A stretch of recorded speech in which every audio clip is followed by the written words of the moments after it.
de uma década a uma década atrás, né, a partir de durante um...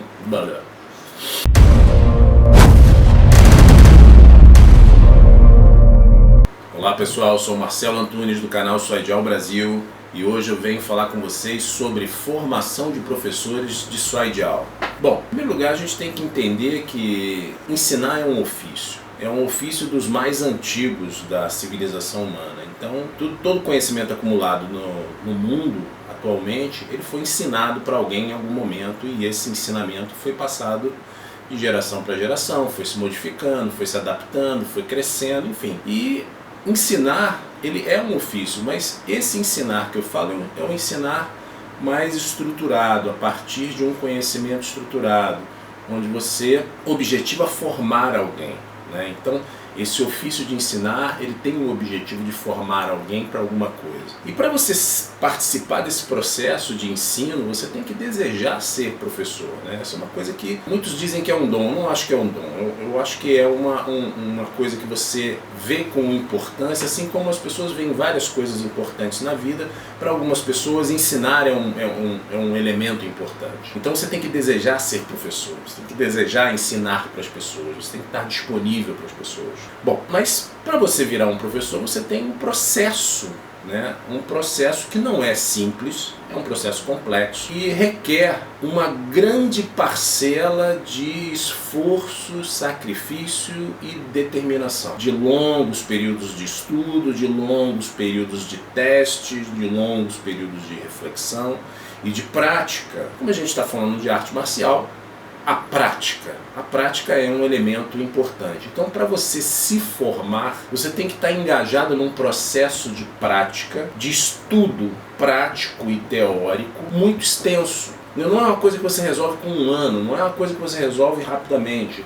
É um processo que vai, a cada avanço que você faz, vai se aprimorando. Então, significa dizer que se formar é um processo constante, ou seja, me formei e acabei. Isso realmente não existe. Nas artes marciais se conhece amplamente, inclusive pela literatura científica, trata do tema sobre isso. O ensino das artes marciais ela é realizado a partir do que a gente chama de escolas de ofício. Escolas de ofício são aquelas escolas que você ensina a pessoa a fazer coisas. E as artes marciais se baseiam muito nessa estrutura de escola de ofício. Então você ensina a pessoa a fazer uma determinada coisa. Aí eu tenho dois elementos.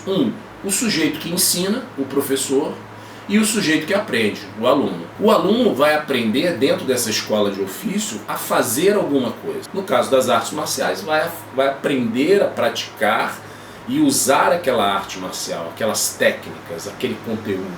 E por isso é uma escola de ofício. E daí o grande problema, pesquisas já estão sinalizando isso, porque desde a década de 2000 a gente vem observando um crescimento nos estudos sobre o ensino das artes marciais. E alguns dos achados sinalizam para que as escolas de ofício não dão conta de formar professores de maneira adequada para encararem os desafios do tempo moderno, né?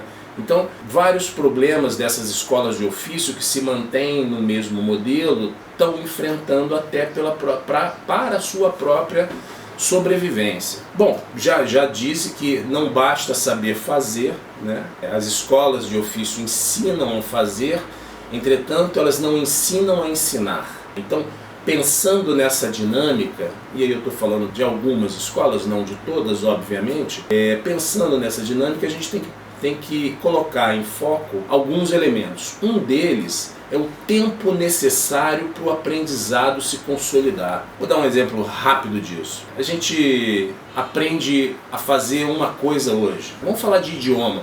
A gente aprende uma palavra, um verbo, uma frase de algum idioma diferente do nosso hoje. Se eu não praticar essa palavra, essa frase várias vezes e amanhã eu voltar para ela, provavelmente em uma semana eu já não lembro mais dela. Provavelmente em 48 horas eu me esqueci. Eu preciso de um esforço maior para lembrar, talvez, dessa fase. Para a prática corporal é a mesma coisa. Se eu aprendo um movimento hoje, eu não pratico ele, não retomo ele amanhã, não volto para ele várias vezes, ele vai se esquecer, ele vai se perder. E todo conhecimento, ele tem um processo, um período necessário para que ele acomode, para que ele realmente se consolide. E muitas das vezes as pessoas não dão esse tempo, já querem aprender mais, aprender mais, aprender mais, aprender rápido e aprender mais pela velocidade, pela quantidade.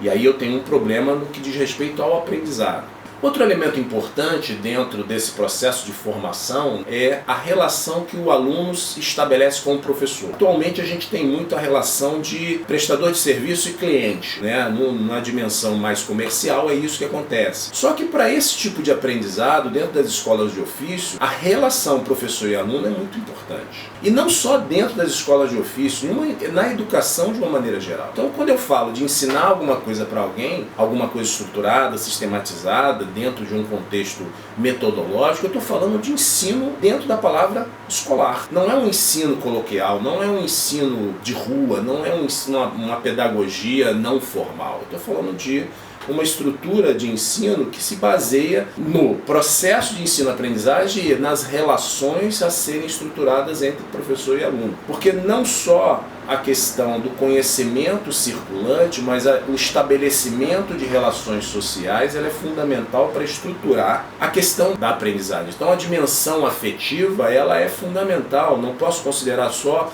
a dimensão procedimental, ou do saber fazer, ou do fazer.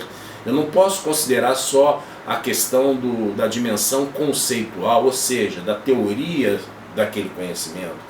Eu preciso estabelecer também a dimensão atitudinal ou afetiva, que me possibilita aprofundar o conhecimento dentro de uma dinâmica social, que é para isso que ela serve, né? Bom, outro elemento importante, que aí é particular do SOIDIAL, né? E aí eu vou me aprofundando a partir de agora na direção do SOIDIAL, é uma confusão que se tem, e eu já expliquei isso num vídeo anterior que vocês já devem ter assistido. Se não assistiram, vai aparecer o link para você acessar o vídeo aqui na descrição, que eu falo sobre a diferença entre Kung Fu e SOIDIAL. Bom, há um equívoco muito grande que ainda não foi totalmente esclarecido, que Kung Fu SOIDIAL não é Kung Fu, no modelo que se pensa o Kung Fu. Então, se eu sou um praticante de Kung Fu, um professor de Kung Fu, e eu já acho que já posso dar aula de SOIDIAL, isso é um equívoco básico. Muita gente tem esse procedimento, e muita gente acha que por saber Kung Fu, um cursinho de final de semana que vai me diplomar, vai me dar um papel,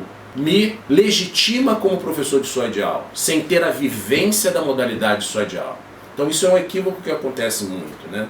E que a gente tem que se preocupar, na verdade, porque o que eu quero ser? Eu quero ser um professor, mas que professor que eu quero ser? Um professor mosaico, corto e colo, um monte de pedacinho, vou juntando e viro aquele troço estranho? É isso que você quer ser? Bom, na verdade isso não tem muito sucesso no mercado. Isso na verdade é um obstáculo para o SOIDIAL crescer, né? Então não dá para confundir que a prática do Kung Fu com a prática do SOIDIAL. São coisas diferentes. Tem lógicas diferentes, tem linguagens corporais diferentes, tá? Então isso é um equívoco que acontece e prejudica muito o desenvolvimento do SOIDIAL e a formação de professores de SOIDIAL. Outro elemento é que o resultado do ensino a partir dessa concepção de formação, ou seja, a formação mosaico, a formação rápida, a formação fast food, é que o conhecimento que chega para o meu aluno, ele já é fragmentado. Então o meu aluno ele vai praticar uma coisa que não tem alicerces importantes para que ele cresça dentro da modalidade. Então o efeito perverso disso é que a modalidade vai se enfraquecendo. E aí, obviamente, eu, por conta de um marketing muito poderoso, de rede social, de um discurso bacana, eu sou muito bom, eu sou poderoso, eu sou isso, eu sou aquilo, e o marketing ele serve para vender coisas boas e coisas ruins, não é verdade? Né? A gente tem um monte de exemplo disso aí, não vou nem elencar porque senão vou ser censurado. Mas se você não entende que esse marketing ele é a camada superior de uma coisa que nem sempre é profunda como se deseja, eu preciso investigar melhor. Ou seja, o professor que não se estrutura, não se forma adequadamente e vai ensinar, o que ele está ensinando é um fragmento de uma modalidade que, a partir de um processo contínuo de ensino-aprendizagem, vai enfraquecendo a modalidade e vai perdendo legitimidade num mercado altamente competitivo. Bom, e aí, como é que eu penso sobre essas coisas? Na verdade, o que me chama a atenção é que uma série de cursos de fim de semana, ou seja, de workshop, de treinamentos que dão certificados de professor, que graduam num fim de semana, exemplos vários aí, cursinhos de 15 horas, 10 horas, um encontro num sábado, formam professores que, na verdade, alguns querem um papel para colocar na parede e não trabalham com a modalidade. Se dizem professores de sua ideal e não trabalham com a modalidade. Não trabalham com a modalidade porque não tem estofo, não tem lastro para trabalhar com a modalidade. Isso é um problema para a modalidade. E esses cursos também são ministrados por professores, né, entre aspas mesmo, mal formados, com baixa experiência, com pouca hora de voo na modalidade. E isso também impacta diretamente nos efeitos sobre a modalidade no contexto do mercado, né? Porque hoje você vai competir com modalidades olímpicas, esportivas, artes marciais bem estruturadas, e aí você quer se colocar no mercado mal formado. Isso é um problema sério a ser resolvido ainda. Que parte dos alunos, parte daqueles que procuram uma prática real, estruturada, bem orientada, buscar.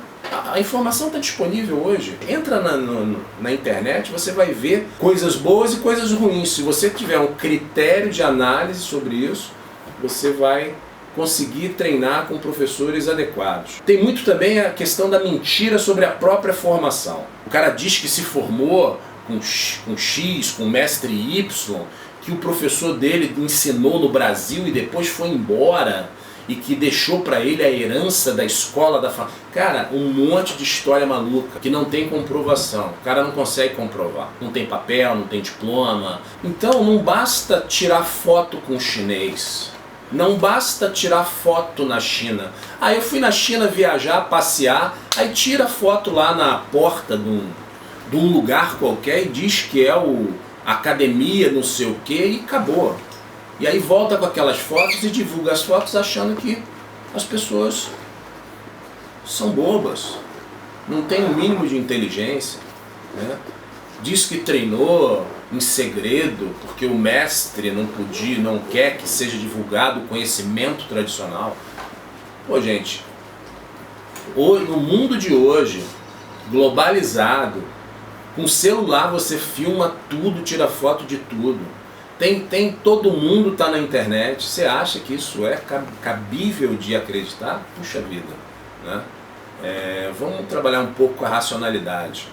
E mais uma coisa que se fala muito aqui no Brasil, historicamente, eu estou falando isso porque já vivenciei, já testemunhei vários desse tipo, são as falácias sobre a representação exclusiva de uma escola. O cara vai lá, Hong Kong, por exemplo, tem um monte de escola que vende diploma. Todo mundo sabe disso. Em outros lugares você consegue isso também, né? Tem vários mecanismos de representação, né? De você ser o discípulo, e aí você chega aqui no Brasil e fala, não, eu sou o único representante. Eu já vi várias histórias dessas, né? E o único representante de quê, né? Com que tempo? Você vai lá, fica 30 dias na China, por exemplo. Vou dar um exemplo aqui. Eu vou lá, fico 30 dias na China, treino numa academia comercial lá com um cara, pego uma representação para o Brasil e volto representante exclusivo. Pô, você comprou um produto? Em 30 dias você conseguiu realmente treinar o suficiente para se transformar num professor representante exclusivo? Vamos pensar um pouquinho. Quanto você consegue treinar e aprender em 30 dias? Será que em 30 dias você consegue se formar? Você não consegue se formar em nada em 30 dias. Você vai para uma escola, vai aprender alguma coisa, os cursos são extensos. A não ser que o conteúdo realmente seja pequenininho. Aí tudo bem, ok, beleza. né? Mas a maioria das boas formações, elas são muito mais que isso. E vamos falar de arte marcial, a formação em arte marcial é muito maior que isso. Qualquer arte marcial leva pelo menos 4 anos para você se formar. 3 anos nas mais rápidas. Aí eu vou, fico 30 dias e volto. Olha, eu sou representante exclusivo do mestre e tal. Pô, pelo amor de Deus, né? Vamos ser mais racionais, né? E não vamos cair nessas falácias, porque elas são falácias. Bom, pessoal, o tema é polêmico, obviamente, a gente sabe disso. Temos excelentes professores no Brasil, temos alguns não tão bons e alguns muito ruins, né? E cabe a vocês, com critério, com racionalidade, com inteligência, escolherem o melhor professor para vocês, né? Um abraço a todos, espero que tenham gostado desse vídeo polêmico, né? Se gostaram, dá um like aí pra gente, que a gente fica muito feliz. Outros temas polêmicos virão. E não se esqueça de se inscrever no canal para receber novidades sobre os nossos temas sobre o SWAIDIAL, ok? Um abraço para vocês e até a próxima.